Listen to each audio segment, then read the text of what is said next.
Happy Friday, guys, and welcome to another episode of Let's Talk Dubs. I'm your host, Bill T. Another week, another great podcast, and I'm glad you guys have tuned in to check it out. This week, we've got a great podcast for you, but before that, I wanted to give some shout-outs to the people who are supporting Let's Talk Dubs. I've got Marco Gomez from Sydney, New South Wales, Australia. He's picking up some merch and some stickers, and we'll throw in a little bonus something for him since he's all the way on the other side of the world. That's right, we're worldwide here at Let's Talk Dubs, so Marco says, Bill, love the podcast, man. Look forward to Saturdays when LTD drops here in OZ. Whether I'm wrenching or polishing my oval or double cab, it's all the more enjoyable listening to the show, man. Been listening since day one and appreciate what you do for the dub community around the globe. Keep it coming, man. The least I can do is buy some shirts to support. Got to get down to OZ someday, man. Cheers, Marco. I'm on Insta and check him out. Go give him a follow. He's at Insta at AUS56Cal. So AUS56Cal. I'll check it out for sure, man. I appreciate Marco for supporting his favorite podcast. Quinn Jesus from Arlington, Washington. Quinn says, thanks for keeping the podcast going. Bought a 78 bus last summer and it needed some Let's Talk Dub stickers on those rear windows. Thanks again. Quinn 73 Super Beetle and 78 bus. Appreciate the support, Quinn. He supported the podcast, giving him a shout out. So we'll get your guys' merch shipped out real quick here. And then Mike Vendetti out of Wichita, Kansas, man. I can't express to you guys how much I appreciate you supporting the podcast. Not to mention the dozens of other people that have pre-registered for the Let's Talk Dubs One Crazy Weekend, which is coming up October 6th and 7th. So don't forget, go to letstalkdubs.com, register for the Poker Run the Car Show today. It's going to be rad. I'm looking forward to it. It's going to be an unbelievable weekend like it was last year, but even better this year. So looking forward to putting on this year's event. I'm pretty excited about that. This particular weekend, we're running down to Moab, and we're going to check out the Ottinger bus tour out there. I'm dragging the old limo bus out there. So if you guys are going to be out there in Moab, what's up? I'll see you guys when I get there. So there's a car show, do a bunch of cruising at night and things like that. So looks like it's going to be a good time. I'll meet up with a bunch of the guys from the Utah Transport Association. So shout out to those guys when I see them there at the event. But today's podcast is a good one, like I said earlier. But I'm going to give you some more promo stuff. Don't forget to support our sponsors, VW Trends Magazine, a magazine for the people, by the people. Check it out. Support them. Subscribe today at vwtrendsmagazine.com. And for those of you guys taking your bus out to Ottinger's, make sure you get some bus deck lid hinges. Where are you going to get those? Ross Wolf. That's where they make the stainless steel bus deck lid hinges. They come ready to either paint, polish, primer, or just purse your lips, just because I needed something else started with a P. Get yourself some deck lid hinges made from stainless steel. Guaranteed to outlive your bus. Stop with the raggedy deck lid hinges on your bus and get you some solid stainless steel deck lid hinges from Ross Wolf. So go check them out at rosswolf.com. Okay? Sponsors of the podcast, support the people that support Let's Talk Dubs. Now, have you ever thought, what would it be like just to get in a bus and cruise the country? Well, we had Carson and Max on before, and they did it in Australia. Well, on today's podcast, I've got Bryce, Allemann, and Kathy Hicks. They're out of Richmond, California, and they have done this not once, but twice. They did it in 2017, and it was in the VW. It was in Hot VWs magazine. A little feature on their 8,000 mile cross country tour in their 67 Westy. This SO42 camper has been in the family for 3 generations. Grandpa bought it. Mom and Dad had it. And then they gave it to Bryce. And Bryce, a.k.a. Dada Cheese on the Samba, has been mobbing that thing around for a while. Check out his adventure. Go to the Toaster 67 on Instagram. Follow what they're doing. You may see them running up the coast this weekend, headed back from Huntington Beach back up to their home in Richmond, California. So if you see them, you see that nice little SO42 mobbing up the 101 or who knows what freeway they're taking west or north, check them out, give them a wave, say hi, and I'm sure you might see a proud Let's Talk Dub sticker on the side of their Westy because this couple, Kathy and Bryce, are hardcore. Second time they've done this trip. They're both living in the Bay Area, took a month off work and decided we're hitting the country again. This time they did their south end of the U.S. tour. We talk about that, get into the detail, get into some of the specifics, what it costs, what the experience was like, any breakdowns they had. relationship tester of relationship testers is a road trip with your significant other. So I think it's a great opportunity. A lot of us want to do it, and I know I'll be doing it sometime soon. So it's a great podcast, a fantastic listen, and I know you guys will enjoy it. I happen to meet these guys. This is how awesome the VW community is.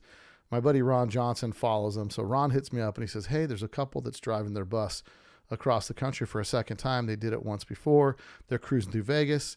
Maybe they can connect with you when they come through to a podcast. I said, I'd love to do it. So they showed up at my house today. We sat down, chopped it up, and now you guys are getting the goods for your Friday enjoyment. So it's a great podcast, a good listen, and something to strive for.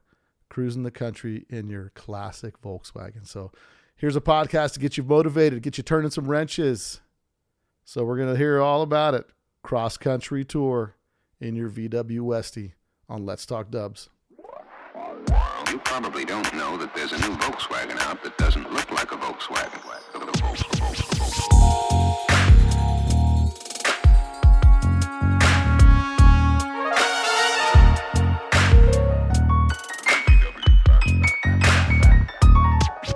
It's got everything that people who like the bug like.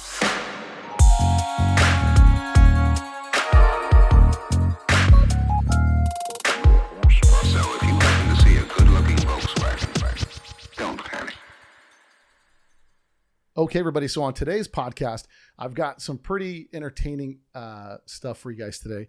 We've always sat back and thought when you had a miserable day at work or you're dissatisfied with your current life as is, and you go home and you look at your Volkswagen and you go, one day I'm getting in that Volkswagen and I'm leaving, and it's going to be me, the wife, the dog, the whoever, me and whoever, and we're out of here. Well, today I've got a couple on the podcast, and you may or may not know who they are.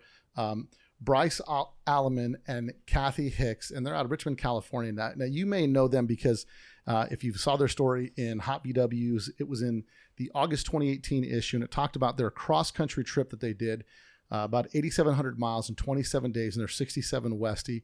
And so on today's podcast, I'd like to introduce both Bryce and Kathy to the podcast. Welcome to the podcast, guys. Thanks so much, Bill. It's great to be here. So Ron, my friend Ron, said, hey, have you heard about these guys have done this cross-country trip in their bus? They're doing it a second time. And so you guys not only did one trip in 2017, which we'll talk about in just a second, but you're now currently doing another trip cross-country. This time, your first trip was on the northern part of the country, and now you're doing the southern part. That's correct. We started out in Richmond, California. That's the East Bay of San Francisco Bay. And we have exactly 1 month. We both have to be back to work on the first of the month, which is coming up. Monday. Yeah. Oh, wow. Yeah. So we enjoyed it so much last time. We're doing it again. We're something like 6,100 miles into the trip so far. So you're on the home stretch now. We are indeed. Okay. So the question that I have to ask, and typically the way that we start the podcast is, we always start with this, with what's your VW story and how did you get into Volkswagens?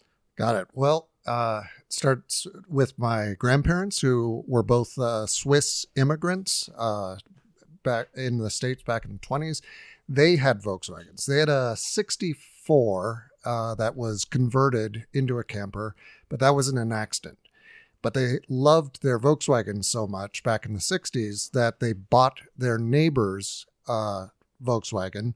So my grandparents were not the original owners, but second owners of our current bus. And then it became my parents' car once they weren't able to drive any longer. I grew up in it with my brother and sister. And when I turned 17 and finally had my license, my dad said, well, if you want a car to drive, you could fix the bus. So really? So the bus that you're driving belonged to your grandparents, then your parents, and then to you. That's correct. So it's 3 generations of Volkswagens. Three generations of owning that Volkswagen in your family name since new. Yeah, and I think Kathy was about to say something. Oh, we still have the cigarette butts from his grandfather. Really? In the bus. Keeping the DNA right in the ashtray. Right. I like it. Taking it on a trip with you. And now, Kathy, what about you? Volkswagens, for me, it started with old cars. My grandparents started an old car club. I was always around people in old cars. meeting once a month, going on cruises, going to potlucks. The smell of garages is very familiar to me.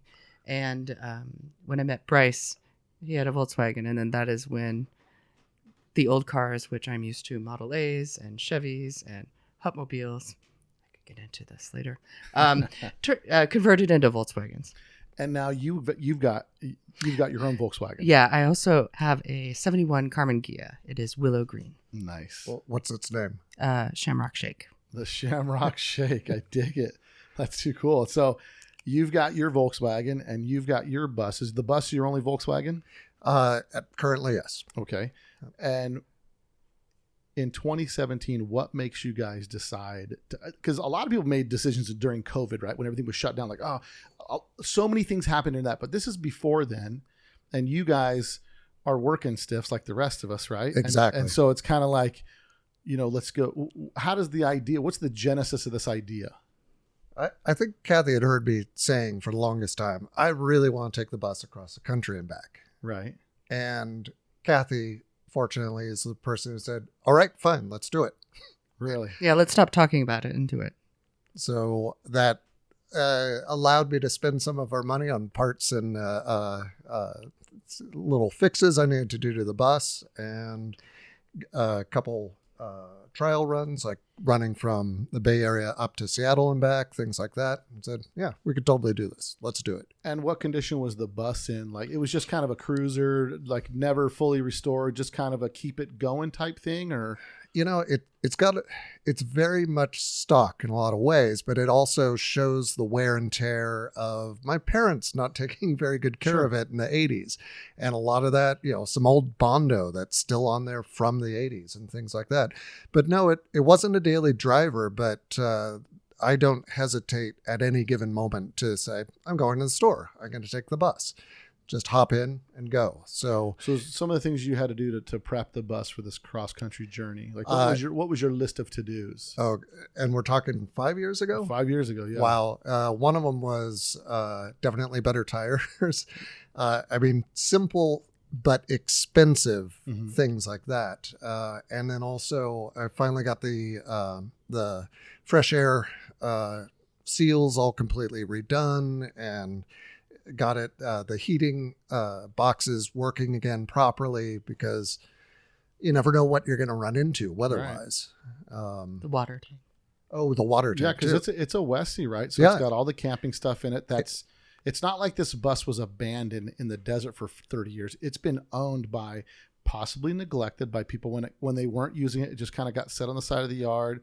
So for the most part, all the pieces and parts are there, but you just had to get things back to functioning. Exactly. Like it's an SO42 model, and the water pump had worked when I was a kid, but long since hadn't. And, just time and age on the plastic just had broken through it. So found out that, I don't know if they still do, but Aztec Plastics down in LA still had the exact same model. Managed to order it from them. Really? Oh yeah. Yeah. They made it fresh, I assume. Yeah. And then getting that all done up. And now we have 7.5 gallons of fresh water everywhere we go, which is, it's fantastic. And on the first trip, like, what was the plan? Who made the plan? Like, we're going to go here, here, here, and here. So Bryce took care of the mechanical needs, like taking all the spare parts and putting on a jumpsuit and fixing things when need be. But I'd like to say I orchestrated most of like the pit stops and roadside attractions. And you were the designated, okay, if we're going to go this way. We're going to see this. We're going to see that. And Bryce is just like, I don't care. Let's just get on the road. And you're like, we're going to see X, Y, and Z and all these things in between. Ding. We got a national parks pass as well.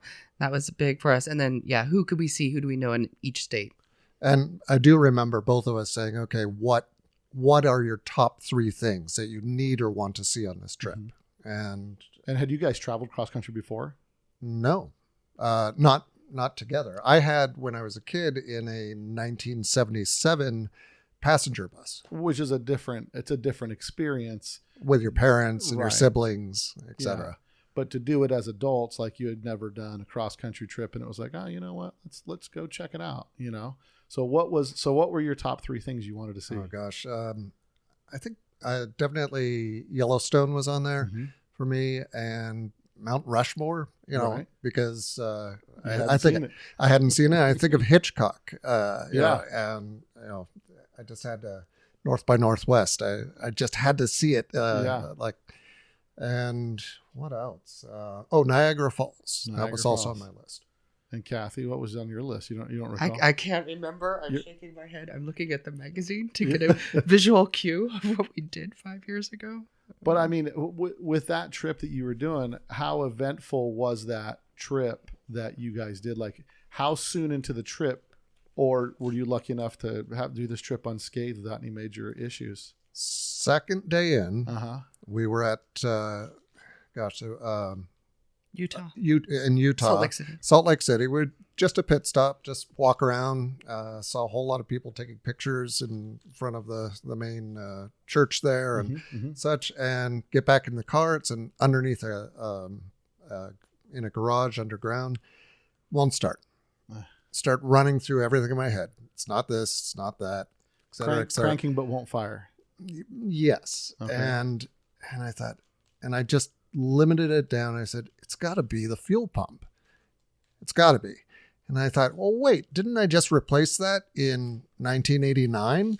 It seems like yesterday. It did. So I got out, I tested it, and indeed, it was the fuel pump. And then I said, well, it's a good thing I brought an extra one with me. Half an hour later, back on the road. Nice. So day 2, you have your first little folly. And then after that, the rest of the trip, for the most part, is fairly... It was fairly smooth sailing, but I think we're forgetting about how the trip started. Oh, yeah. 1 week before we started that trip in 2017, the transmission completely failed. Absolutely completely. 1 failed. week before you started the trip? Right. And we had those specific dates for Already the trip. blocked out. Yeah.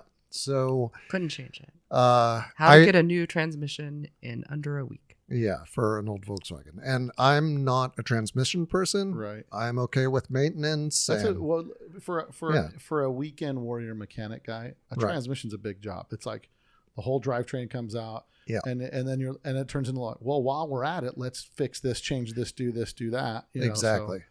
So we called up our friends in Sacramento, Combi House, Mhm. and I said, what can you do? And within that week, they got the transmission entirely rebuilt for us, put back in, and we hit the road. That was it.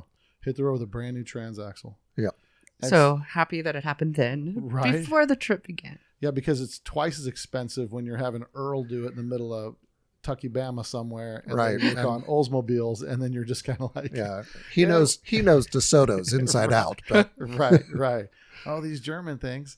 And so now, did you recall some of your must stop at places on your? I first was trip? looking at Devil's Tower was pretty cool.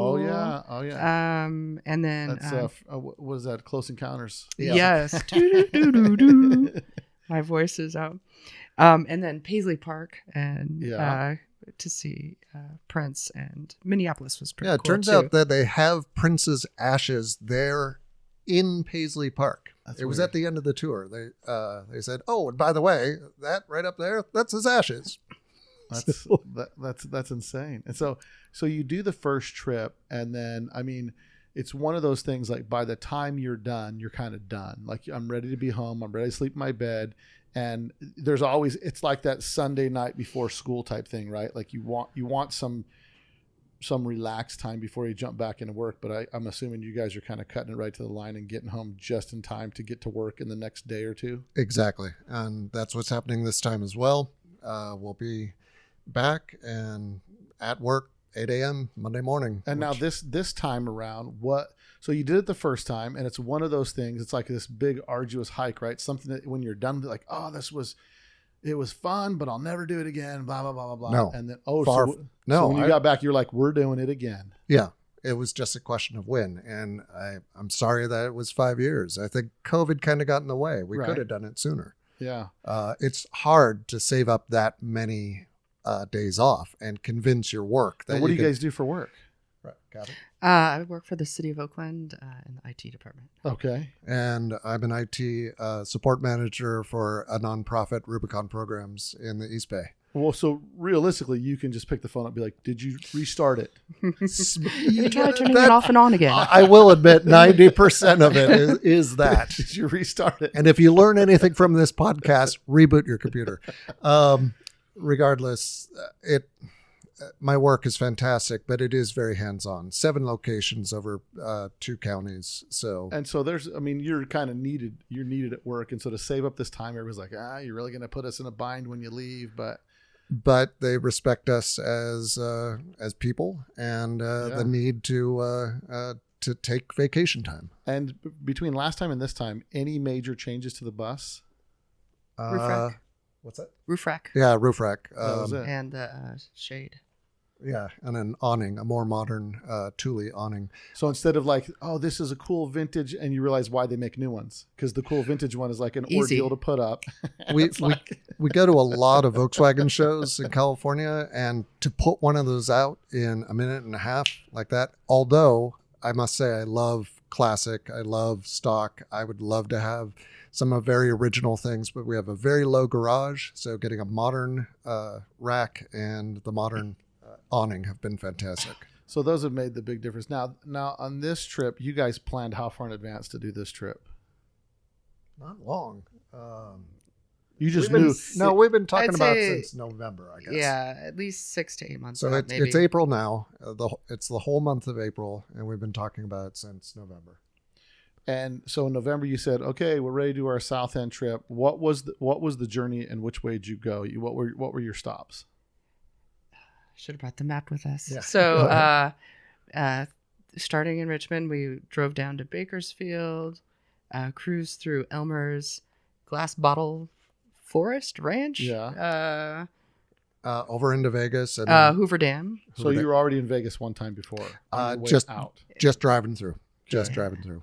So is that kind of the thing? Like, we're going to go through the first time. We're not going to stop on the way back. So you're offsetting your stops. Like, we'll skip Vegas on the way out. We'll stop in Vegas on the way back. Because we want to see Exactly. something different each way. No, I love it. I think it makes sense because, I think we live in a world where we want to see everything right now. Right. You know what I mean? Like, well, we're here. Like, no, we're going to come back. Also, we were excited to get out of California. Love California, but we know it inside out. We've taken the bus everywhere in California. So It was time to see something new. So we had a kind of basic backbone. We knew our goal was to get to Charleston, South Carolina, and we had stops we wanted to see, and we altered that route kind of as days went on. Like, So- if someone contacted us or... So the question I have then is, South Carolina was the destination based on available days off, or it was...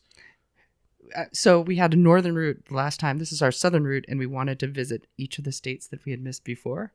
And the got Carolinas were kind of like our eastern goal. I think we had gone to Virginia the last time. So you guys had been already to Florida. We did go to Florida on this trip. Oh, We hit Pensacola. Yeah, just Pensacola. But that's It's northern.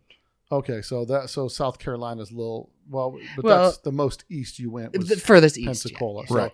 that was your kind of turnaround spot. Yeah. Yep. Was Pensacola, and then Charleston. oh, was Charleston further? Listen, Yeah, I was yeah. educated here in Las Vegas. So neither one of us. The full disclosure: no one has a map right now, so we're just kind of winging this.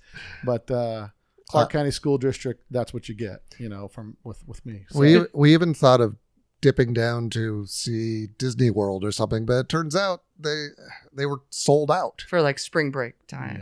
Yeah.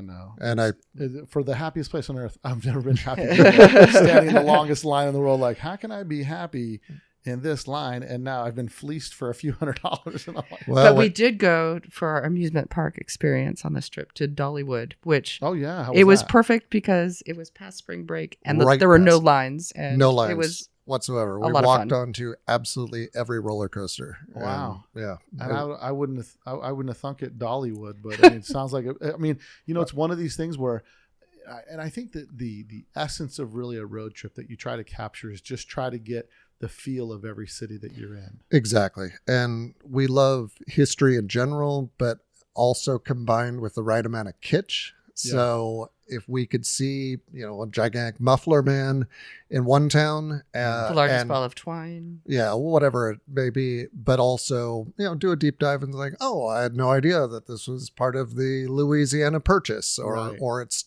was signed here, and whatever happened. And history becomes so fascinating.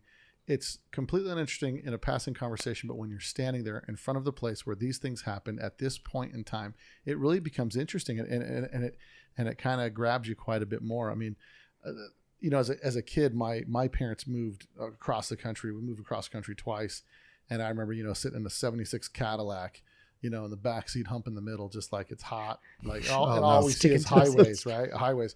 But now, when you're able to do that, my wife and I during COVID, I was getting a little stir crazy. My neighbor came over and we had this whole weird conversation about limousines. And I was like, I should go find a limo bug. I went online. I found a limousine bug in Texas. We hopped the plane, flew to Texas. Oh, perfect. I bought this thing. No safety check whatsoever. I showed up at their house in Alice, Texas. We bought it and I hit the road and I said, look, babe, listen, I got two things that'll get us through this: a good attitude and a credit card. Those Right. two things are going to open all the doors for us. So, but it was one of those things where it was really a unique experience. And there's something to be said about not really having to be someplace and being able to kind of change directions. Like, you know what, we're going to go check that out. Let's dip through this way instead and do that. I mean, was there a lot of that on your trip? There is a lot of that. One of the things is when you're driving an old Volkswagen, you can't always plan what the next stop is going to be, or how long it's going to take you to get there, et cetera. And you want to see things, but sometimes you're rolling into town at 6:00 and the whole town's closed up. You're like, oh, I guess we're at a motel, or here we are at a campsite. Well, and you guys being from the West Coast, we're so used to on the western side of the U.S. here, everything's kind of built on a grid. And Right. everything on the East Coast is a paved goat trail. And you're like, why couldn't they just make the road go straight? We just went all the way around this for no reason. And the trees block all. I said, somebody get me an axe. I was in I can't remember where I was back East, and Virginia. I was in Virginia and I thought, good grief, I can't see a half a mile ahead. It's like I started to get claustrophobic, because it's like, there's so much coming in on you, and you just, because you think like, how do these people get caught in the woods? You go back east and you're like, yeah, the woods are everywhere. Yeah. Yes. Like everywhere is the woods. Even So- South Texas, I was amazed how many trees are down there. I was like, Yeah. oh my gosh, this is different than Yeah, I was it's- expecting. And that's part of it, is going for the different landscapes. And the last trip, going through the middle, so much corn. This trip, so many armadillos. I had no well, idea. especially the topography from the northern section of the U.S. to the southern section, it's like when you get in the flatlands, you're in the flatlands. You can almost see the curvature of the earth. It's true. It's true. It's completely insane. Yeah. And you're driving. And so like West Coast, I think is kind of that happy medium. You have mountain ranges you can see that give you some stabilization. Like, I don't think I'm going to fall off the earth right now. And then you get, cause you get out there, you get real east, and then it's really crowded with trees. And then you get in the Midwest and it's like, I don't see a mountain. There are no mountains. And it's just flat forever. I think I was describing this trip once. It's kind of like you get away from the television at your home, Right. but you're watching television, which is out your windshield, and it's constantly changing. And it's somebody else is selecting the station for you, and it changes every 20, 30 minutes. It's, oh my gosh, we just went up a hill, or we just, here's this amazing valley, or more trees. Yeah.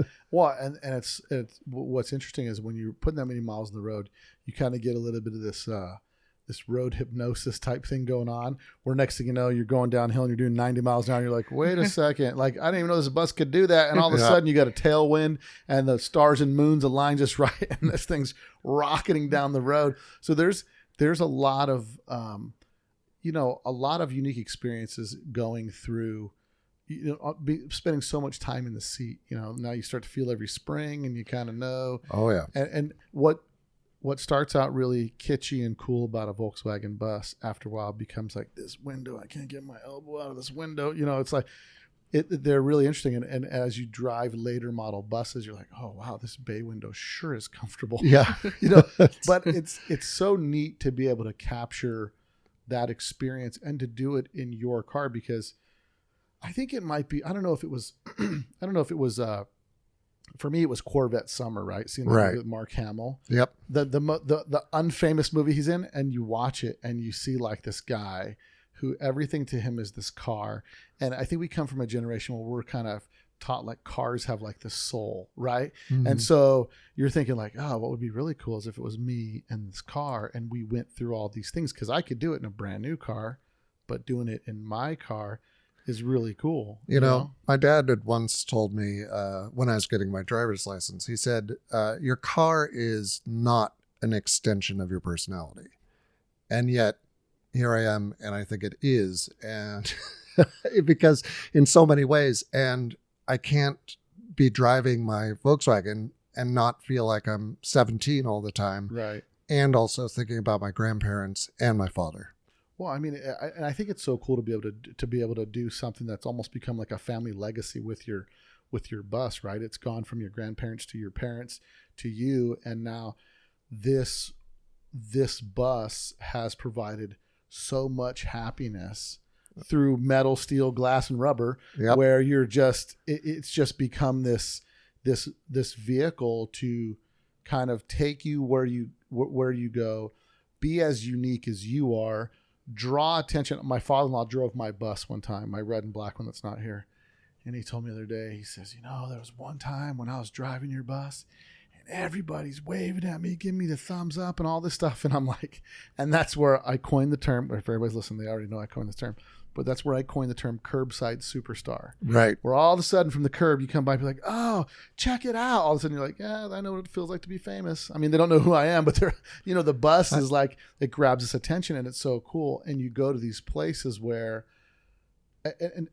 and one of the reasons that I love Volkswagen so much, I've got other cars, although you haven't seen any. There is a Chevrolet Corvair outside, but I've got a Buick in the other garage stuff. I've had lots of different cars. But there are no people like VW people. I absolutely agree. I mean, just driving along, I mean, you get that accolades, people come up to you with stories, but it's an instant family. Like you get support, you get stories. It's a great group of people from various backgrounds. And that's, I think it's the blank slate that creates a sense of community. Exactly. And a hugely diverse and wonderful community. Every background, every cultural heritage, every age group, everything. And that's one of the reasons we love going to as many shows that we do as well, is everyone's got a great story about how they came into this. And the vehicle, the Volkswagen, is the starting point for any and all conversations. But then you learn so much about such a wide variety of people. Yeah, I mean, it couldn't be more fitting. The name is the people's car, because it's with the platforms that they built and the diversity of the group of people that are into them. Everyone has a connection to those, and the design of the vehicles were so unique. There were no copycats of Volkswagen Beetle. I mean, there was always like a wannabe of that, but it's like, you look at Chevrolet with the Corvair, right? It didn't even, you would never mistake that for an air-cooled car. Like even when I tell Chevrolet people that's an air-cooled car, they're like, wow, is it really? And they've never been copied to the point where you mistaken the bus for this or that. Exactly. And so I think it's so, I don't know of any other car company that built a platform of vehicles that was so popular and never identically copied. I agree. I agree. And unless maybe the Model T. Right. But I mean, you look at these. You look at the car hobby as a whole, and the VW bus. I say this on the podcast a lot too. I say the Volkswagen is American as apple pie. It's true. And that car is. Everybody, it's funny because the foreign, like you show up to a foreign car show and everyone's like, well, that's not a foreign car. Yeah. It's from Germany. But it's such a great car. I mean, even right now, right? My friend Ron connects me with you guys like, hey, right. There's these guys going cross country. And I said, well, shoot, I'd like to chat with them because it's such a cool story of like, how do you get the gumption, determination, and now I'm going to ask some detailed questions about. And I'll point out too, because I'm sure some of your listeners are absolutely yelling at us. I used to go across the country all the time, my Volkswagen, and and this is true. And I want to give props and credit to anyone and everyone who has had the opportunity to take their air-cooled Volkswagen and drive across the country, because I'm sure they're all thinking, oh my gosh, I remember when I did that too. Yeah. But it's a different, it's a different world now. It's like cars go, I mean, I was just driving the bus on the way here. Right. And that thing's topping out at 65. Right. Yeah. You know? And a lot of Texas is 75 or 80 miles per hour. And we feel like you're in the David Lynch film, The Straight Story. Have you seen this? No. Oh, it's about this older The guy who doesn't vet have his who- license any longer. He doesn't have his license, but he has a riding lawnmower, and he travels through 2 states on a riding lawnmower, kind of in the shoulder. And you're just putting along, and it's And you're like, just like, And zoom, those Everyone's trucks are zooming just by you. going by. and the truck where it comes by and Oh, gives yeah. you the wiggles. Yeah. Yep. That's always fun. So now I've got a couple technical questions that pertain Please. to this. So, and I don't know how personal they'll get with respect to, how much did you budget for the trip? And when you looked at that trip, because these are real questions that people No, would say, no, like, it's what is true. that? So you're looking at hotel rooms, and now you have a camper. So did you say, we're going to stay in a hotel every other day? We're going to camp every other day? We're going to and how did it all come together? And something like this, if you're okay with it, like, what would a budget for something like this be? Somebody wants to do it. Now, this is Right, all right. saying you have a road ready vehicle that you are completely okay doing 65 in max. Exactly, because there's 63. there's the expense beforehand, which is making 100%. sure you're ready to go. But the prices are already different 5 years later. You can do this trip on the cheap if you never eat out, for example, Right. or if you only go to camping sites or KOAs or etc. So at the absolute bottom, I would say you need $3,000, but Coast to coast, right? Coast- That's going to be fuel, staying at KOAs for what's it cost to stay at a KOA? we didn't stay at a this I time, like but on my speed, but getting the pass, the national parks pass is great, but that doesn't let you into the state parks, so that's Right. another cost. But yeah, trying to stay at the cheapest possible places. And as you go east, some of the Roach motels are pretty darn cheap. I mean, if you could get a place for $35 a night and you're not worried about anyone stealing your car, then great. Yeah. But you're also staying at a $35 motel. So from the low end to the high end, High end, I would say up to $6,000. and $6,000 is like you're staying fairly decent hotels. You're eating all the foods that you don't eat at home because you're usually healthy at home, but you're on the road. So, And now, what was miles per gallon you were getting on this trip? right, we've been doing pretty well. I haven't done the whole average yet, but we're getting anywhere from 17 to 22. 22 was a very good day. We were Downhill, and it was. exactly. And what size motor are you running? A 1600? It's a 1600. It's Single port or dual port? Single port. And it had been pretty much stock. I just before this trip, I went over to electronic ignition points, and for Did the you- first time ever, Did that increase the mileage at all? The electronic points? I think I feel a difference. It's a little Remains to be seen. Okay. I am one of these note keepers who, I saw you gave me a nice little mileage tracker, which I really like. yeah, and I keep every gas stop. I fill out my book because that also lets me know if my engine's doing okay. How accurate is your speedometer? I'll have Waze running and looking at the speedometer, and often they're about the same, but my tire size may not be entirely stock. So, Okay. Now the bus is stock height, right? yes, It looks a little bit low, but that may be because she's loaded down. that's true. So, and did you guys camp in the bus at all this time, or did you stay in? We kind of treated ourselves more than last time by Yeah. staying in more hotels and such. But The first time it was probably like, it's going to be fun to stay in the bus. And then you realize like, it's like sleeping in a twin bed. well, we do a lot of Volkswagen camping trips as well, and we just find that when you're used to a queen size bed and you're trying to get back there, and it's a walkthrough, so you got the tire back there and the closet, and you end up just pitching a tent. It's easier. Yeah. So, sorry, the question was. So- yeah, we slept in the bus a couple different times on this trip. One time out of necessity because the You The show car, up, every place is closed, and no, The car wouldn't start. no, the car wouldn't start. well, Yeah. these things happen. And I worked on it into late into the evening until I was smart enough to say, the problem's still going to be here in the morning. I can sleep in the bus and start And fresh in the morning. Where was this? Pensacola. Pensacola, Florida. And what Yep. was the problem?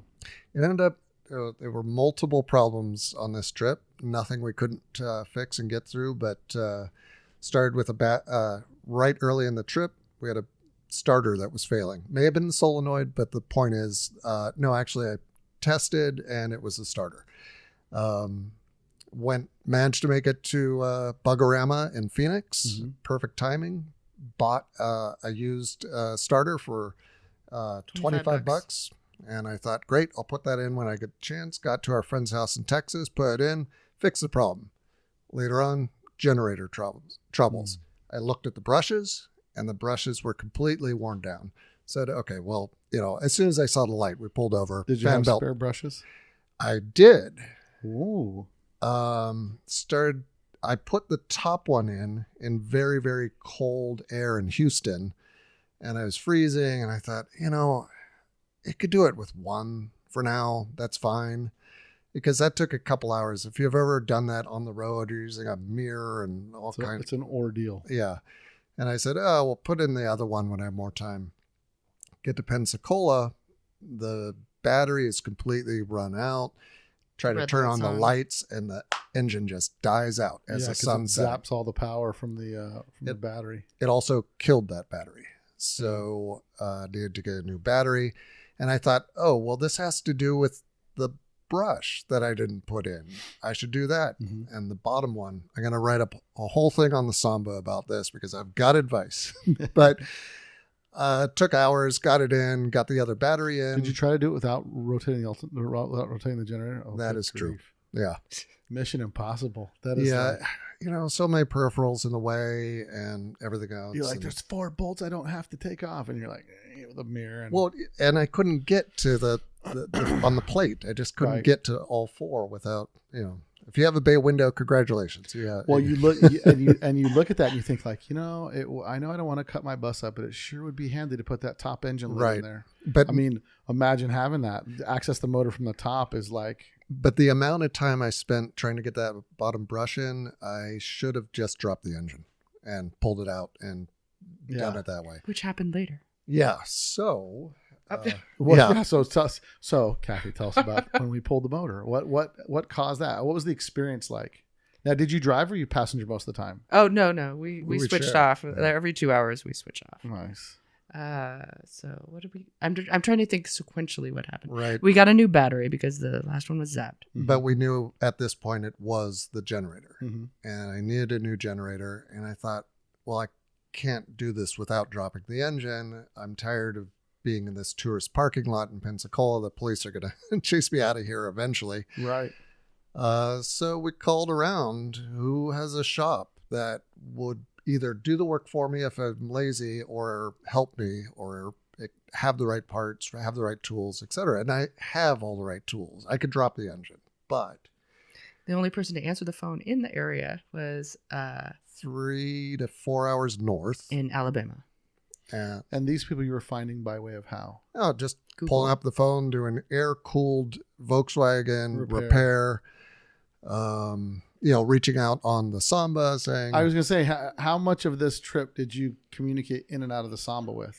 A little bit less than last time because we're also on the Instagram now as well. And Right. it's a different audience. It's completely different. And I've been on the Samba for quite a while now. But, and those are the, 4 experts will chime in and say, did you try X, Y, and Z? And like, Yeah. So, but we weren't finding anything and we knew we needed to drop it. Jim up in Leeds, Alabama Mm-hmm. answered when I was talking to him. I didn't realize he was 79 and had raced Volkswagens in the past, had a shop in the past, now has a hillside filled, a graveyard basically of Volkswagens. Oh, wow. 18 to 24 Carmen Ghia bodies in all different states of rust and and were donors and etc. Bugs galore. Not very many buses, but you get the picture. Yeah. Just imagine a hillside with trees and the earth taking over about 60 to 100 Volkswagens. Yeah, they're all covered in vegetation. You're thinking, Yeah. how's that possible? And it just keeps on growing. And then, so we get there. I figured, okay, with the new battery, I've got 3 to 4 hours before the battery goes dead, just going. So we get there. He says, oh, okay, yeah, we could do that, but it has to be in the morning.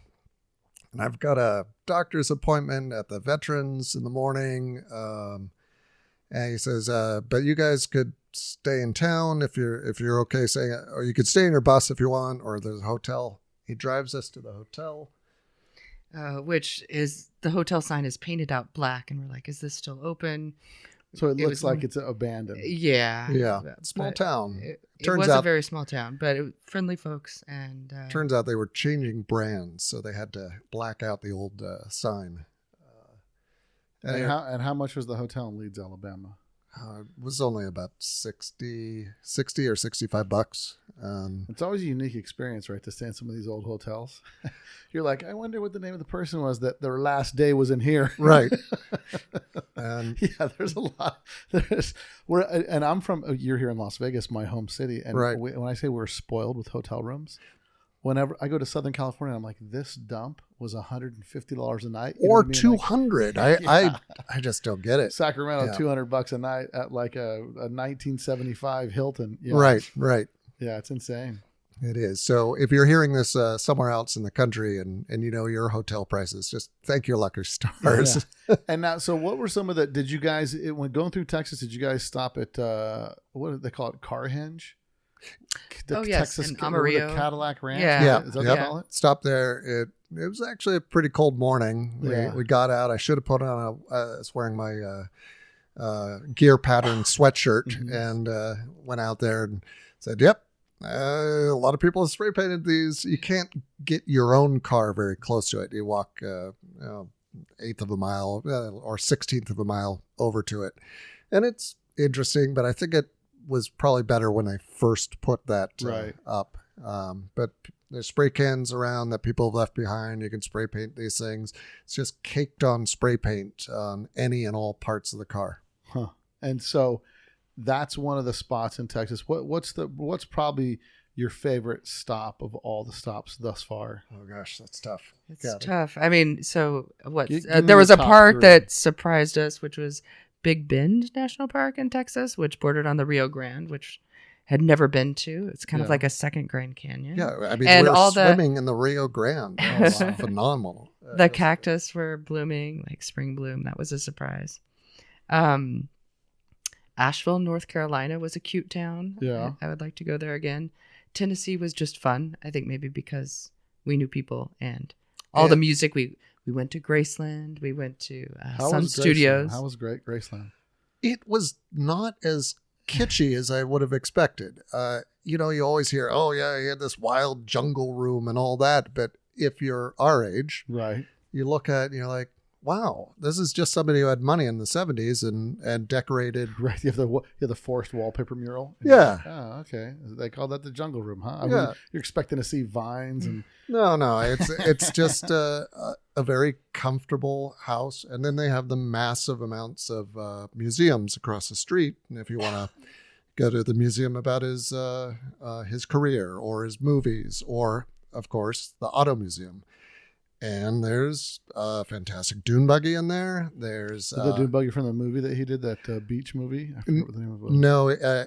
Apparently he liked trikes and dune buggies. Really? Yeah, and he had a few, and a couple of them are there. And there was a really nice trike, and the dune buggy was, I think, I could be wrong. Somebody else could look this up, but I think they said it was designed for him. And it's nice diamond-shaped windows on the Oh wow! on the back. hardtop. and- Yeah. That's and- too cool. And then, so going through, you hit South Carolina, and then you turn around and start headed back. And then now you guys went in the month of April here, Right. And you pick April because you're thinking it's not going to be super hot. It's gonna be pretty decent. Did you guys hit a cold snap in there? Not really. Just sweatshirts a couple times and a lot of rain for maybe 4 days out of the trip. We had heavy rain, Do you have safaris in the bus? No. Okay. I'm keeping it stocked that way. I figure Now, let me the ask windows leak They enough. leak naturally already. I was gonna say, do the windows even leak with regular glass? Because I'm pretty sure most They you all know, do. They all do. I mean, it's the wildest thing, but I've the longest I did on my bus, we did in the TV show I was telling you about earlier. We did 3,600 miles in 13 or 14 days. Wow. So, and it was just drive, but Was it in weather? Yeah, it was in 2008, and we had it was so cold they shut down the Las Vegas airport for 2 days because there was snow on the road. Yeah, so it was 2008 when we did it, and it was the trip had planned, and because it was a game show type thing, we didn't know we knew nothing other than what we were handed a card. Here's where you go tomorrow, and you're like, okay, and you have to use maps and all this stuff. You can't use any GPS, and when we hit that, we got snowed in Flagstaff, like got hit hard in Flagstaff with snow, and then the directors changed the direction of the show, and then we ended up spending extra days in New Mexico. Oh, which is beautiful. Oh my gosh, it's when you're from the desert, when you're from the beautiful desert, and right. you go there, you're like, this is like Vegas without anything to do. Because we went through Truth or Consequences, Mm-hmm. we went through. Did you make it up into the mountains, Cloudcroft? Alamogordo. We went through a mountain range where it was 10,000 some feet, but my bus has no heater in it. Oh, I was going to say. So we had a little camp heater down on the ground, but it was still, windows are fogging up, Yep. and it was. I mean, a trip in a bus is quite an experience, and I loved it. I mean, my bus is being redone right now, and my wife wants us. She's like, let's go take off for a month or two, and we'll just go do podcasts across the country. And I'm like, hey, you should do it. We'll go do it. And that's the thing, right? I think that's kind of an our generation thing, because a lot of people listen to this podcast. They're our generation, and we're a unique generation, right? We're unique from the standpoint of we're the straddle generation. We started with the analog phones, right? And we've worked our way through the digital aspect to where we're on.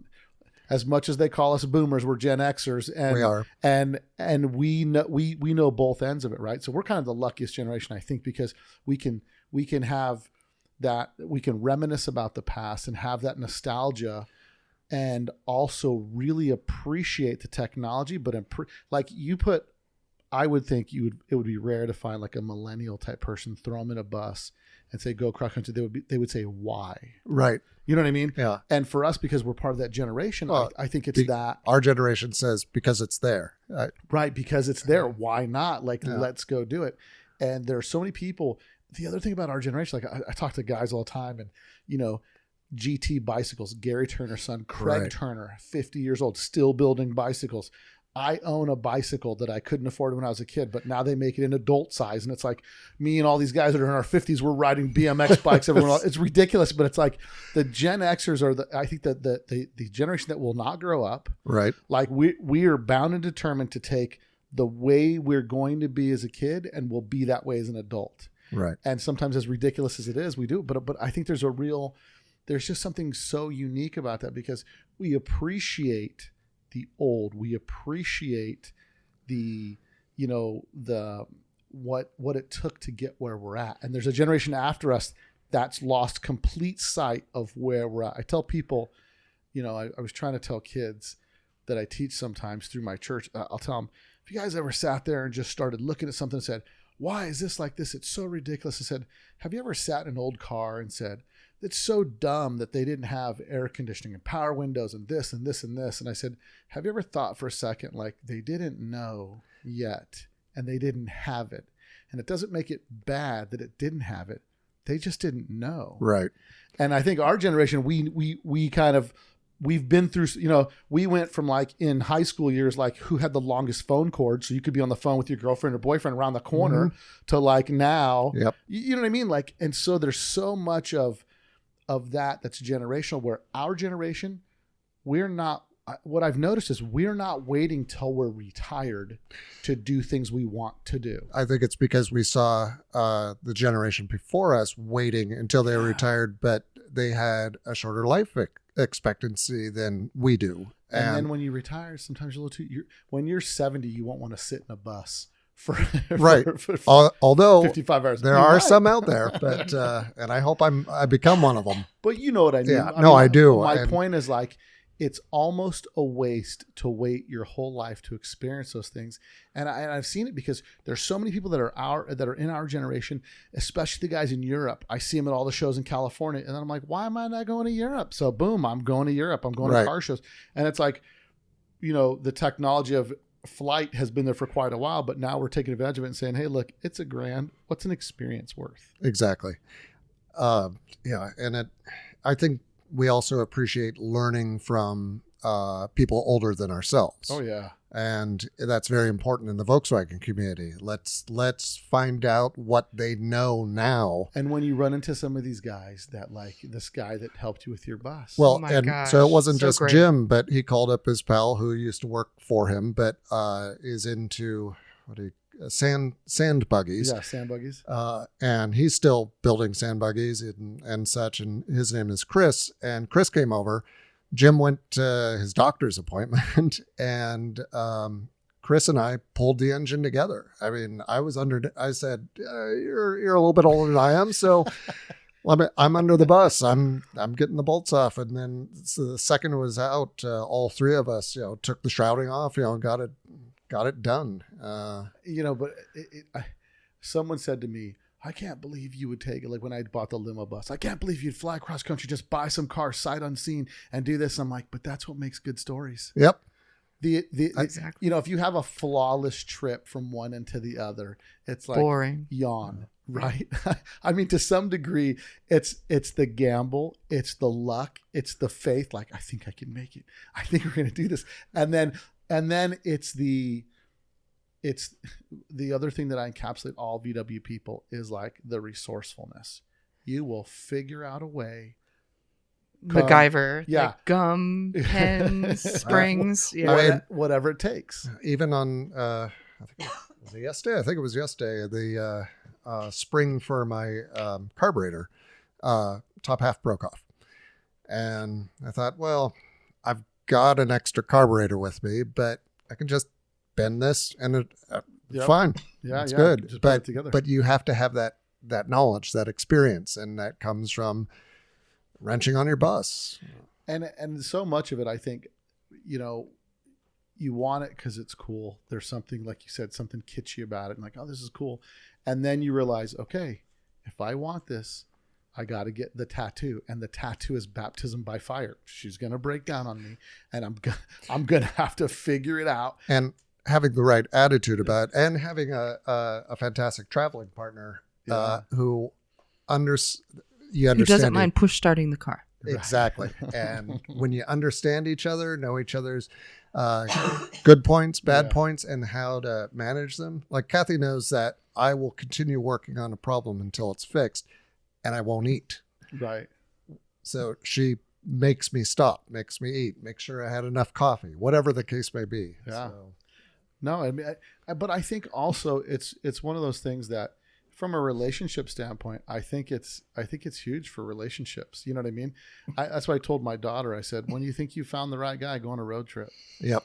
And see if, see if you can tolerate them in a situation, see how they react in traffic. Because there's so many fundamentals to like just trying to get from here to there and seeing the way people act and being able to still enjoy each other's company after a long road trip. It says something about your relationship, because, between, the traffic slowing down, you might be looking at your phone and you hear like this, and then you jam for the brakes. That's happened before. But I mean, it's the same thing. When my wife and I would drive, her parents are from Salt Lake, so we would go to Salt Lake quite a bit.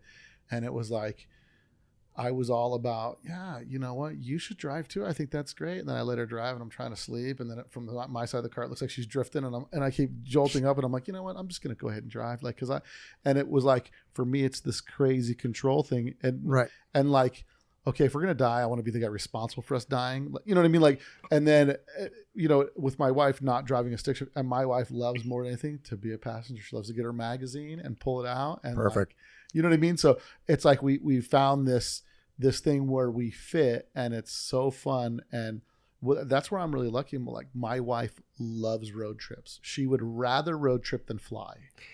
You know, it makes you slow down, just and stop and just see things. Yeah. And what's unique is it's so interesting because as men and women are so different, women have such a different perspective of seeing things. Like, my wife will bring up things like, oh, I never thought about that. Like, oh, look at that. And I'm like, I just drove past that. But now that you're saying something, wow.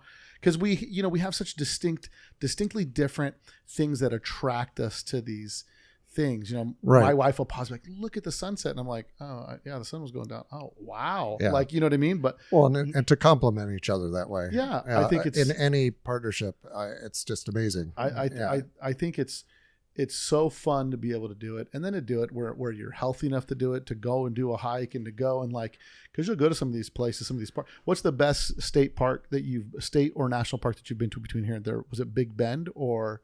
Yeah, this time, definitely. And again, all the national parks are fantastic, but that was the one that just wowed us because, as Kathy mentioned, the cactuses all in bloom.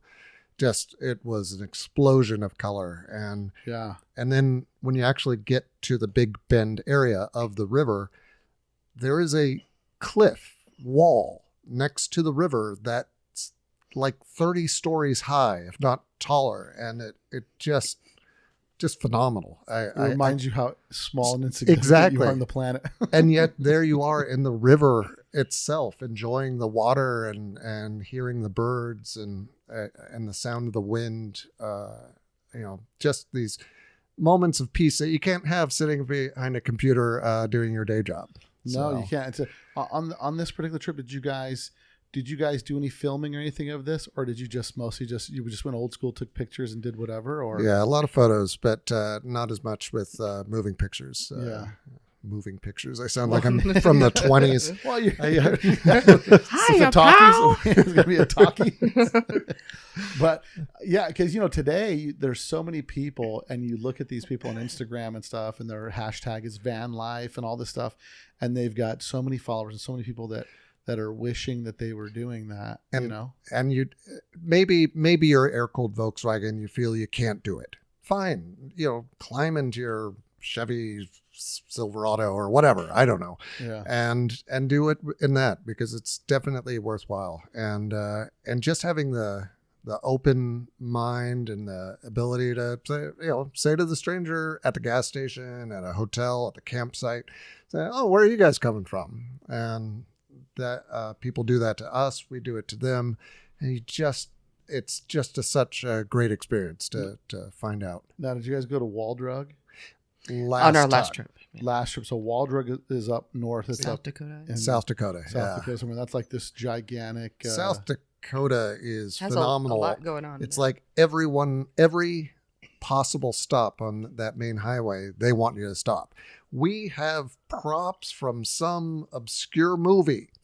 And you're like, but it's interesting because you look at it and you look at as we ventured west, the distance between cities was only changed. First, it began by water and access to water. Right. Then it became by accessibility by vehicle. And then like when you go from here to LA, there's all these exits where there's nothing exists anymore because the mileage in the cars got better. So you didn't have to stop for gas as much. And then these places kind of went by the wayside. Well, and the parts of Route 66 that we've been able to take, that was really fascinating too, because everyone knows that, get your kicks on Route 66 song and all these names, and then you finally get to see them. And have they run down, or are they thriving, and why? And, and seeing some of that lore that of Route 66, the old motel signs, this one's still in business, but these other three are falling apart and, are thrashed. And it's kind of a pastime that you see, Route 66. I think the demise of that was the interstate, like the new interstate. Definitely. And you had all these businesses that were built to cater to people traveling through. And then when you just take all the travelers and we just rerouted them, and now it's like, so now it's enough time where I think those roads are starting to get traveled. Cause that's what I was talking to my in-laws, and I think anymore, now with the advantage we have with access to the internet and all this stuff, I watched some video on YouTube about somebody on Route 66, and I thought, that's a good idea. I said, go in there. There's the time. I said, you know what we ought to do? We ought to fly to Chicago, just buy a car. Right. Buy a car. Right. Drive it back home and sell it when I get home. Well, you'll have your own TV series like the one back then. But it's one of those things where it's, life is captured by the moments you can remember, and the moments you can remember are the ones that are unique, and they're not, because we get too much of every day. It's just another Tuesday and go to sleep, get up, go to work, come home, do your routine, and then do that. And when you're able to break it up like that, it makes things so much more memorable. Right. And even just food too. I mean, sure, you could go to some chain place all the way across the country if you wanted to, but we were always trying to find regional foods or historically interesting places. What is the weirdest thing you guys ate or place you ate at? Weirdest. God. Actually outside of Big Bend, we stopped at a little place, and this guy was, where did he say he was from? He was kind of a Deadhead, which is great. He's into the Grateful Dead and such. And I didn't even know he worked there. And he came out and he saw the bus, and we get in a conversation, and he's, saying a lot of poetry and such. And then we finally understood that he was going to tell us where we could sit. And then it took forever to get our, it was a taco plate or something like that. And, not very good and a little bit overpriced, but you paid for the experience. We did. We didn't care. It was just, we're in this magnificent area of Texas that we'd never been to, and this guy just wanted to talk, and we had a fantastic visit there. And so the route you took going west and east were two different routes? Yes. So you took what highway going east, what highway going back west? I knew you'd ask this, and then I think it's like the 10 and the mostly. 40, right? The 10 and the 40 run parallel. And then as we dipped into New Orleans, which we'd flown to before, but this is the first time we'd ever driven to it, and that was amazing as well. The beaches all along the southern. Yeah, I hear that you can just drive along the coast, the south coast, yeah, quite a ways, and a lot of white sand beaches, and you can just basically pull over. I think I always imagined that there was more plant life or something right up against the coast, but no, there's beautiful beaches that you could just stop and be like, oh yeah, just sit here. Oh, and you have fresh seafood and a beer for me here? Great. Yeah, you can't beat fresh seafood. I mean, that's one of the reasons. I mean, I'm a foodie is just because I eat all food. So yeah, exactly. I like everything, but I mean, I'm envious. I plan to do it. The one time that I did it in my bus, it was on a TV show, and it was a race. It was like a go thing. And so when you're in a situation like that, you don't get a chance to, like we flew past Monument Valley, and it's like, right. All right, well, did you guys go to Monument Valley? The last trip.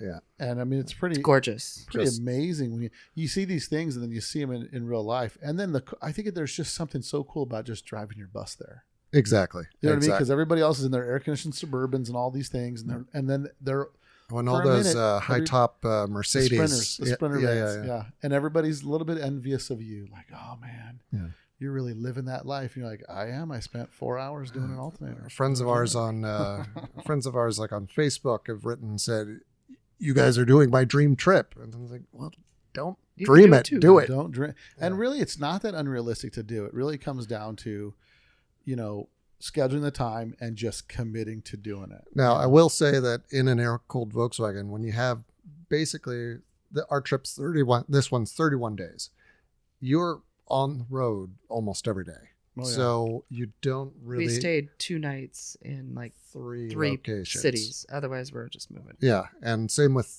when we did it with only 27 days back in 2017.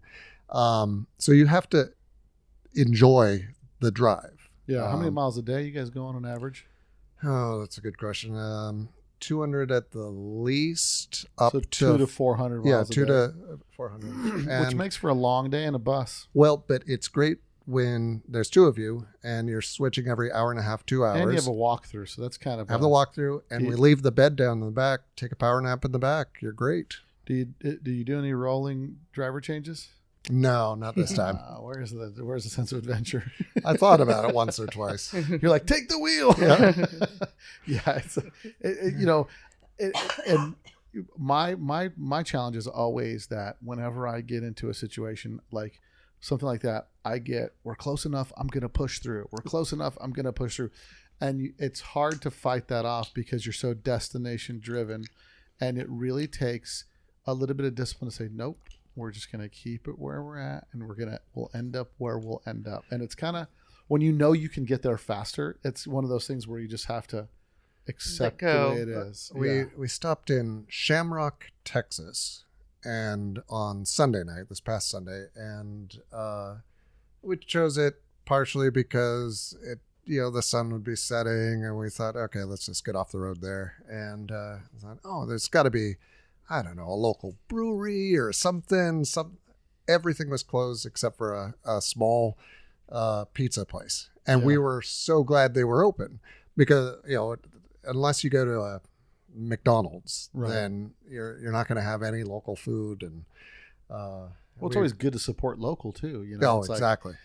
And I think part of my favorite thing is when you go into some of these, because we're lucky with where we're positioned here in Las Vegas, because we can shoot to these little Flagstaff or places in southern Utah and stuff like that, and they still have these places where it's like the old guy Jeb at the counter, you know what I mean, and all these characters in that little section of the world where it's just so neat, and there's a lot of people like that you'll meet on those trips. That now, did you? I went to Baja one time, and there was a guy from San Francisco. Right. I'm in the Baja Peninsula in Mexico, right, driving a side by side in the middle of nowhere. I was at a mission somewhere I don't even know how they built this mission there. I mean, it's the road to get to this mission is impossible in a side by side. Right. And here comes this guy. What is his name? Charles. And Charles is an engineer from the Bay Area, and he's riding his bicycle. He had one of those fat tire bicycles. Yep. Wanted to ride his fat tire bicycle from San Francisco down to the tip. And I was just kind of like, so I took my picture with him. That's one of the things people are like, what are you doing? I'm like, you know what? I'm always going to remember me and Charles in this picture, and me just asking Charles, like, why? Like, I don't, but you know what I mean? Like, I'd go crazy because I need a companion to talk to. But he was an engineer, so engineers like to do a lot of thinking, maybe. But I was just amazed, thinking like, this guy's just on his way, and it's like, that's fulfilling. That's his goal. Yeah. That's his dream. It's a commitment. You know what I mean? It's like, wow. But it kind of makes you envious that you can just like, I can stop the rat race for however long, and I'm going to go do this, and it sticks with you for a while. Like it does. You know. I mean, the experiences you guys had 5 years ago and the experience you've had now, it's just kind of like, it's a new adventure every day. It's a new experience. You probably didn't think on this time you'd be doing a podcast on the way back, right? No, we had no total surprise. But now it's like, and now with, Let's Talk Dubs has 212 episodes. So you guys have more entertainment for another road trip in the future. Absolutely. But no, I think it's great. Anything you would do different this time than last time? Oh gosh. That we did do different, or anything you said that you learned last road trip and you're like, you know what, this next time for sure, I'm bringing X, or I'm doing this. Fewer clothes. Yeah. We overpacked the first time. Yeah, definitely. You're dragging around a big suitcase. And you're like, I'm going to wear 3 things. I'm going to do wash every 3 days. You end up finding out you only need to wear 3 things. Underwear and socks. Sure, you got to freshen up, but but you really don't need that much. And if you're in a bus, you're constantly getting sun. So both times I always have like an SPF 50 shirt or whatever. Right, long sleeve something, because I just went with my wife. We went somewhere. We went on a cruise this last weekend up to Red Rock Canyon, all that stuff, and her whole right arm is tan, and she's like, "Wow, I didn't even realize how much sun I got today," because we're driving my rag top out there, and it's one of those things, so sunscreen for sure. Yep. Pack a little lighter. Yeah, I mean, then that leaves more room for extra tools, extra parts, which the jump seat behind the driver's seat in our walkthrough it's just filled with parts and tools. Now let me ask you this question: did you have any battery-powered impact tools? No. And those that's what I learned at Jim's shop in Leeds. I was like, oh my God, getting the fan off the generator, and I was like, oh my gosh, because, I had the right socket with me. Right. Because that's one of the tools you have to bring. Yeah. When we do the Baja trip, when we would do the Baja trip, we would have to, I was the guy where I brought a 300-piece toolkit and I brought cordless impacts and all the stuff. Something would happen. You can't imagine how much nicer it is just to take something and to change a wheel, the tire. Yeah. I mean, it's something that I don't even know how I went so long without it. And every time I go somewhere, I've added it to my list, and you can recharge it at the motel room. Yep. And they'll hold a charge for a while. And now the other thing, did you learn my next thing now, because I'm limited on space. I had a tool box that sat in the back seat of my 4-seater side by side. Now I have a 2-seater, so now I'm switching to a tool roll. Right. I have a roll and has a bunch of pockets in it, and you roll it up so all your tools. Because the problem is we think we need a bag, and then you jam everything in a bag, and you're like, take everything out of the bag so I can see what I got. Yeah. So I have 2 rolls, screwdrivers and wrenches, but then I have a box with the odd parts, etc. And then a bag for sockets, and I put the old man large stickers on them so that I can see what size. I took a paint marker and had to mark all my sockets to what size they are. Yeah. Exactly. No, it's because when you do need them, and sometimes the most useful thing is like needle nose vice grips will come in handy. Right. I actually bought a roll of various vice grips at the Buggerama. Yeah. I was like, they want $7 for this set. I'm buying it. Especially when you're used to buying something last minute emergency on the road, and you go to a swap meet and you're like, I'm getting it. What do you need? We don't need that. I'm getting it. Look how cheap. I can't afford not to have it. Exactly. If I use it one time and leave it on the side of the road, I got my money's worth. Yeah. Of course you always have a 13 millimeter wrench. Right. And a flathead screwdriver array. If you have the traditional Volkswagen roll, toolkit, yeah, then you're going to be able to fix most things right away. But there's plenty other things that could go wrong. So this motor that's in that bus, how when's the last time it was rebuilt? 60,000 miles, and we on this motor. Actually 61 now. So yeah, that's what we forget so much about Volkswagens. Most of us get them in their 5th-hand Volkswagen, so they've been touched and monkeyed with so much. We forget about the reliability of a stock Volkswagen. And that's the other thing is I'm doing 3,000 mile tune-ups, just a regular oil change tune-up, valves, the whole bit, every 3,000 miles. And you have to plan for that in advance. Where are you going to do it? Are you going to do it at your friend's house, which we were lucky enough to do? Or are you going to do it on the side of the road? Where are you going to put the oil? Now, on this trip, did you plan, like, I kind of asked this question before, but I'm not sure if I asked it this way. From the people you know on the Samba, did you make any pointed stops for people you know from the Samba? Yes. On this trip? Yeah. Well, gosh, let me think. Yeah, definitely. Sorry, I'm thinking through. It's okay. Because the last trip or this trip? The last trip we got to see Bully Bill in St. Louis. He and his wife, Catherine, are wonderful people. They had us over. Well, that was one of our few 2-night stops. And it was like a Gucci. I did a tune-up there. This was 2017. And so I'm pulling a spark plug out, and he says, here, let me clean that and gap it for you. And we're like, oh, fantastic. Right. And super deluxe. Yeah. And, just having other people who understand, who go on these sort of trips. I mean, Bully Bill, he's taken his Volkswagens all across the United States several times. He's always out in Kelly Park in the spring. I was going to go to Kelly Park 2 weeks ago, and then it just didn't pan out for me. Only problem with having done this trip in April is there's like 4 shows that we'd ordinarily go to that we missed. Yeah, so that whole. Yeah, you got to go to Mark's open house and and the Red Barn and Red Barn swap. As a matter of fact, they called me from Red Barn. They sent me a message on Instagram. He said, "Hey, are you coming out to Red Barn this year?" And I said, "No." He goes, "Oh, I had you on the VIP list." I said, "I like being on the VIP list. I wanted to be a VIP, but I was bummed out because I wasn't able to make it. Because for me, it's like I love driving my bus. If I'm going to Kelly Park for the weekend, I'm putting it on a trailer on the back of my 2018 Ram. I'm driving there, Right. driving my Volkswagen all around. I'm there loading it back up on the trailer because with backed again with work and deadlines and all these things, responsibilities you have, you're like, well, I'm trying to cram it in there, but then you're talking, it's a 9-hour drive from here to there, you know, easily. In a 2018 in a regular Ram. car. Yeah. Yeah. Not a bus with a crosswind. Oh, if you don't mind, I'll mention a couple of our Please do. favorite shows because we also enjoy camping quite a bit. We're known as the couple that serves everyone fondue at any of the Volkswagen camping trips. Bus City is a wonderful show in Guerneville, California. It's right on the Russian River. There's an old Schoolhouse campground. They open it 1 week before their season begins, just for Volkswagen buses any year. And it's a nice divide between, I'd say, a third split, a third bay, and a third Vanagons, and maybe 1 or 2 Eurovans show up. And it's just everyone shares their campsite, shares food. Wonderful, wonderful. And that's coming up. I don't have the exact date. You have to look it up.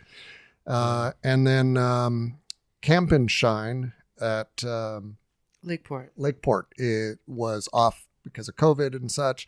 It's happening again this year. That's Father's Day weekend. Wonderful, low pressure show.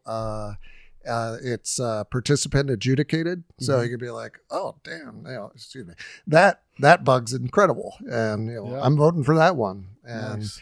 And a great lottery at that one too for parts and all raffle. kinds. Yeah, Nice raffle. That's what I meant. Yeah.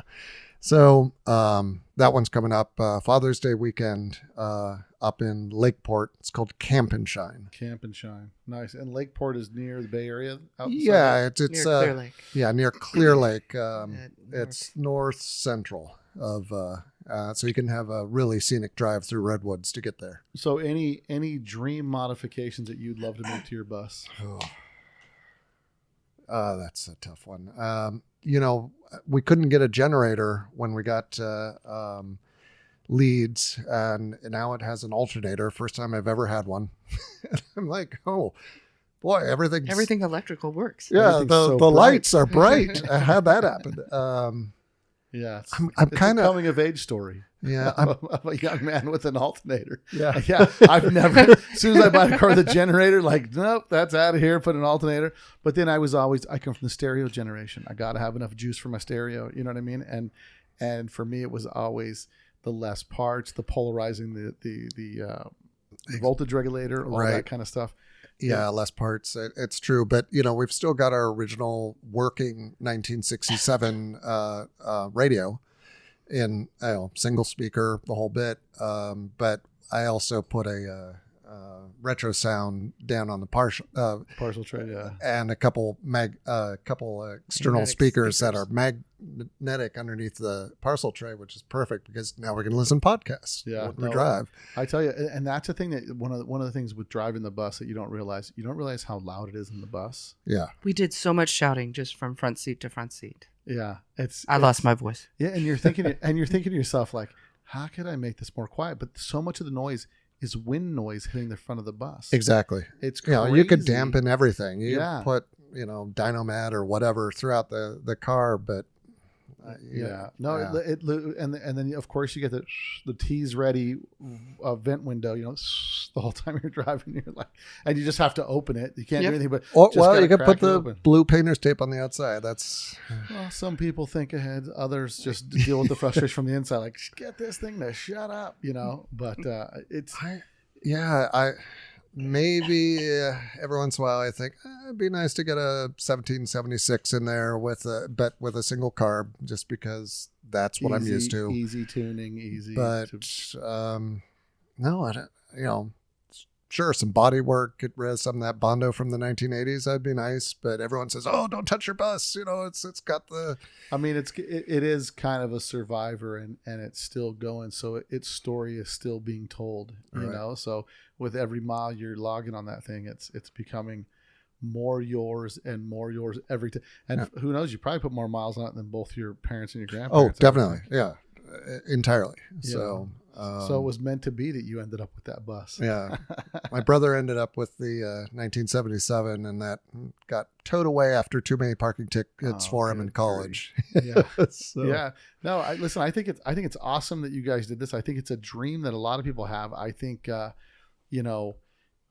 definitely it's something that people really should get out and do, and not just enjoy this hobby on a weekend and and go to a car show and sit and park and do that stuff. The adventure, which is also great, it's but fun, but it's behind the so this is a perfect segue for me to mention my car show that I do in October. So I do a car show here in October called One Crazy Weekend, and that it's a weekend. It's not a car show. Friday night is a strip cruise. It's the Let's Talk Dubs. I don't strip think cruise. you want to see me naked. No, not that kind of strip. Different kind of strip. And we cruise Las Vegas Boulevard with about 100 Volkswagens. And we all everybody stays at the Orleans Hotel and Casino. And then we come back Friday night. Everybody kind of that's showing parks where they're going to be. Mm-hmm. So they go in the casino. They have all the fun they want. The show starts at 8 a.m. and it goes from 8 till 1 p.m. After that, the cars can stay there.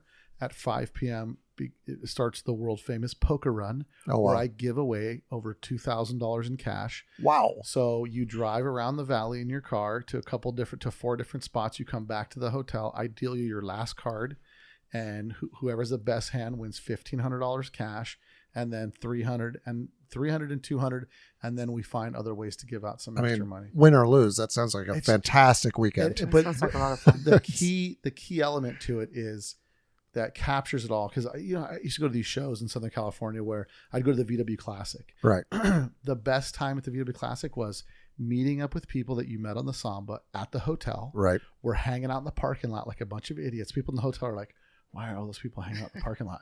We're all in the parking lot, and then we all go drive to all these open houses during the day. Yep. And then we go to in between all these events, it's the parking lot gathering. It's the meeting of the people. And then the fun part with the poker run, like we did last year, there were 80 people in the poker run, 80 cars. And we break them down into groups of 20 cars. Right. So there's 4 big groups. And these guys, they create this sense of camaraderie with all these people kind of going together. Someone breaks down, they help each other, whatever. But it's a driving event where the most fun is had driving your car. And I tell people all the time, I've invited friends of mine that they own shops in Southern California. They do that, and they set up as vendors. I said, don't come as a vendor. Come as a participant. Bring a car and enjoy the weekend. Go back to what made you love Volkswagens. Exactly. You know what I mean? Yeah, I do. Like, I do. And it's such a great time. And what when I did that TV show Bull Run, my favorite aspect of it was just driving my bus every day and thinking, like, what would my life be like if I was really able just to go drive my bus a couple hundred miles every day, Yeah. And it was the experience of driving it that to me was so much more enjoyable, memorable.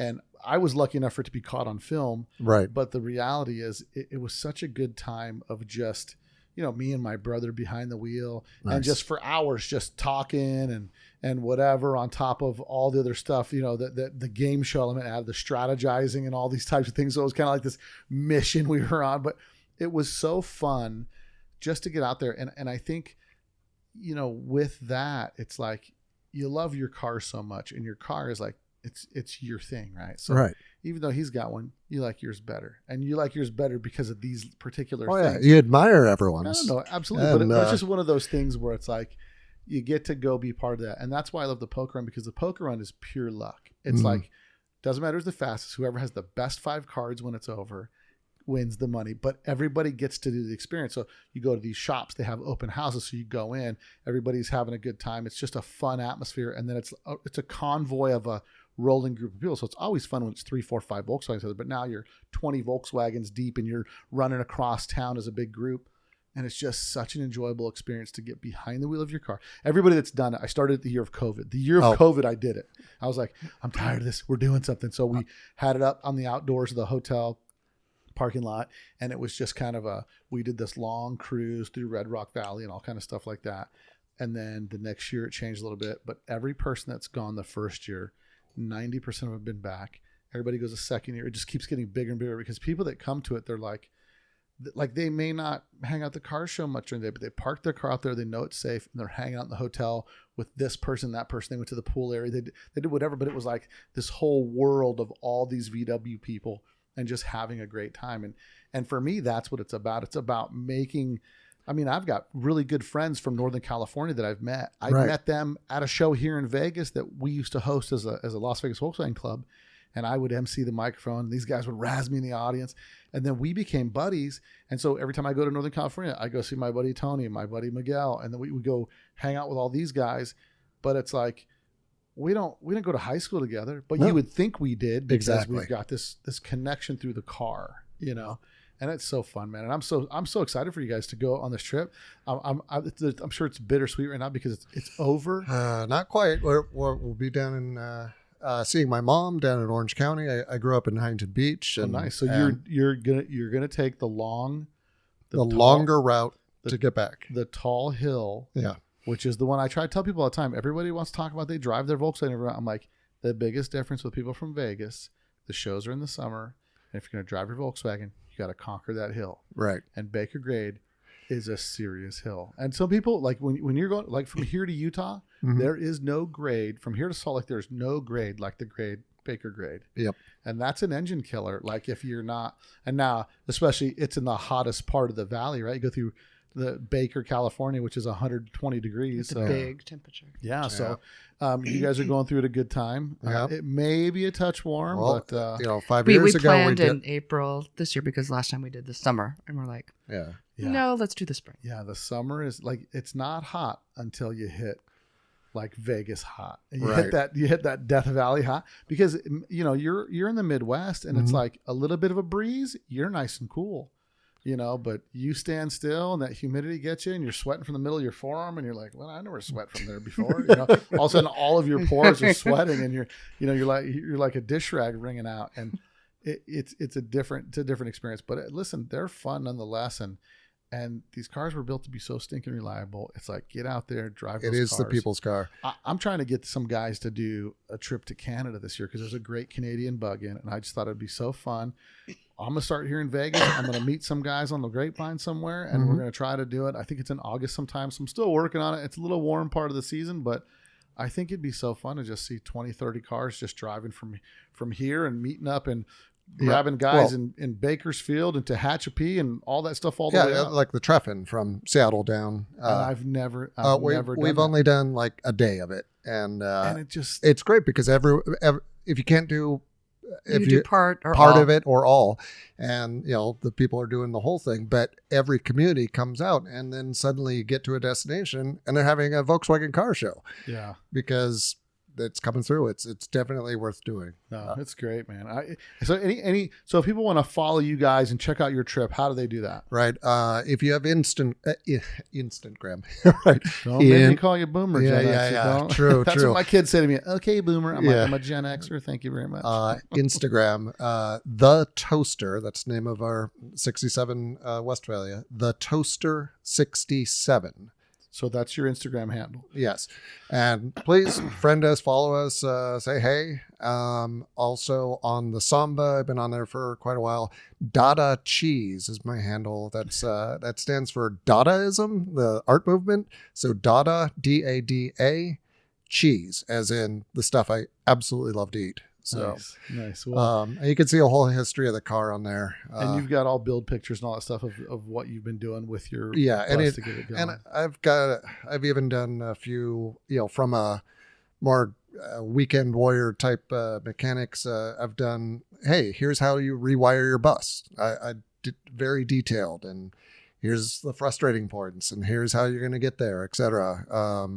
Everett's been really nice, and he's featured a couple of my write-ups because I always figure somebody else needs this information. Everett's been dodging me for a long time. Oh, no. And I know Everett, and I'm like, Everett. I still haven't met him. I'm like, Everett. Like in person. You got to come on the podcast. He's got to. And I'm like, people need to hear the story. And his brother's completely different. I know his brother lives up in the Bay Area. Right. And his brother, Dave, is he's a sales guy, like kind of outgoing, kind of that kind of guy. And Everett's kind of reserved, a little bit laid back, a little quiet.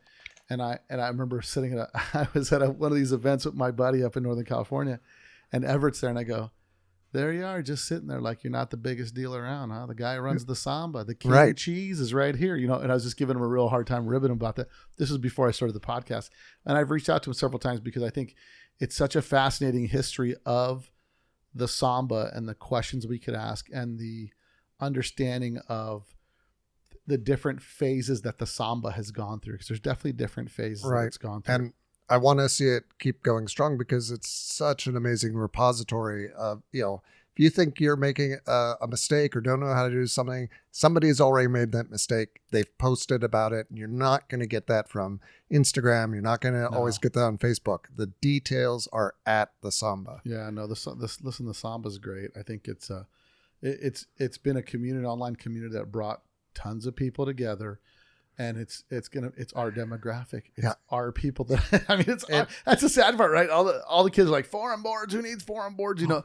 But these things, when you are that person that grabs that road relic and drags it in your garage, you're like, I'm going to rebuild it. You know what I mean? Like, well, back in the 80s, I belonged to Soto, and I'd go to the meets down south, and, you know, there'd be like 2 ambulances and a couple fire trucks and 7 high roofs. You're like, oh my gosh. Anyway, but the newsletter, which was photocopied 9 times over, would be giving me the little bits of information I needed to do, you know, simple restoration stuff because there wasn't the internet. Yeah. And now we have all of that on the Samba and other resources. No, it's great. It's great. Kathy, you've been struggling with this cough the whole time. I don't want to leave you out. Is there any parting words you'd love to give us? Words of advice from a partner who goes on this road trip. And a driver. What is the most important thing to plan for from your perspective?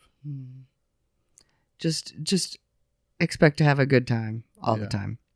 Look for the good in everything. Yes. Keep on the sunny side. That's it. Well, if anybody you guys like to thank or anything before I wrap up? I want to thank all Volkswagen owners. I mean, quite honestly, if you're out there, you're listening to this, you enjoy Volkswagens as much as any of us do.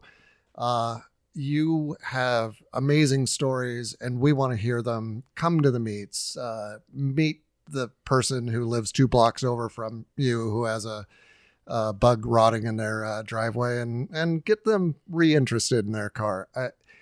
The point is, it's just so fantastic that we have this vehicle to bring us together. Yeah. So take the time to talk with anyone and everyone in the Volkswagen community because there's always a great story out there. There always is. Well, I appreciate you guys coming to check it out, and I appreciate you stopping by so we can do the podcast. It's been a pleasure. So, thanks for sharing a little bit of your adventure. With and our thank listeners. you for bringing history and current events and everything out to a listening audience because this is the form we can't always get from magazines. The long form interview and hearing the history, just fantastic. I say it's the Joe Rogan of Volkswagen. It's the long form conversation that it's just you're a fly on the wall and you're listening to enthusiasts talk about parts of the hobby that are really exciting. So, right. So thank you. Thank you both, and safe travels. Thanks so much. Thanks.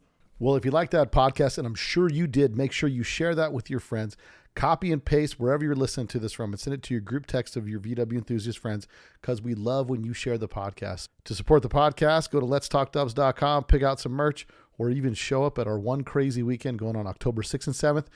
Discount codes for the room are on the website. Go to letstalkdubs.com and click on the link that says One Crazy Weekend, and the rest is up to you. I'm excited to get you guys a lot more content out. We dropped this one in to make it timely. I've got plenty more stuff from the British invasion coming. So until next week, guys, later. You probably don't know that there's a new Volkswagen out that doesn't look like a Volkswagen.